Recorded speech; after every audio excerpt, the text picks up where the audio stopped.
ఒక అమ్మాయి దేవుళ్ళకి చాలా భక్తురాలండి. నాకు ఒక క్వెషన్ అడిగింది. పీరియడ్స్ అయినప్పుడు మేము గుడిలకు పోవద్దా? దేవుడు పగబడతాడా మా మీద? మా జీవితాలని నాశనం చేశారా? దేవుడు మాకు జీవితం అంటూ ఉండకుండా చేశారా? ఇక మాకు బాధల మీద బాధలు, శిక్షలు, నరకం చూపిస్తారా? గుడికి వెళ్తే దేవుని మీద భక్తితోటి అని అడిగారు. ఆ అమ్మాయి వాళ్ళ పేరెంట్స్కి అడిగితే మంచిగున్న జీవితాలు ఎందుకు నాశనం చేసుకోవడము? ఒక 5 రోజులు కదా ఇంట్లోనే ఉండు అన్నారంట.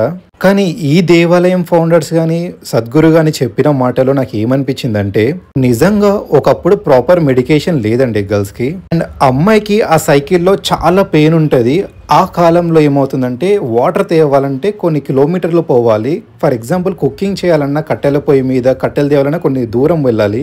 బట్టలు ఉతకాలన్నా ఏం చేయాలన్నా చాలా ఫిజికల్ యాక్టివిటీస్. ఆ బాధలో ఇంకా బాధ అంటే కష్టంగా ఉండడంతో 5 రోజులు సెలవిచ్చేవారు. ఏ పని చేయకుండా ఒక దగ్గర కూర్చొని రెస్ట్ తీసుకొని ఇచ్చేవాళ్ళు. కానీ దీని డిఫరెంట్గా పోర్ట్రేట్ చేస్తున్నారు అంటున్నారు. మీ ఒపీనియన్ ఏంటిది?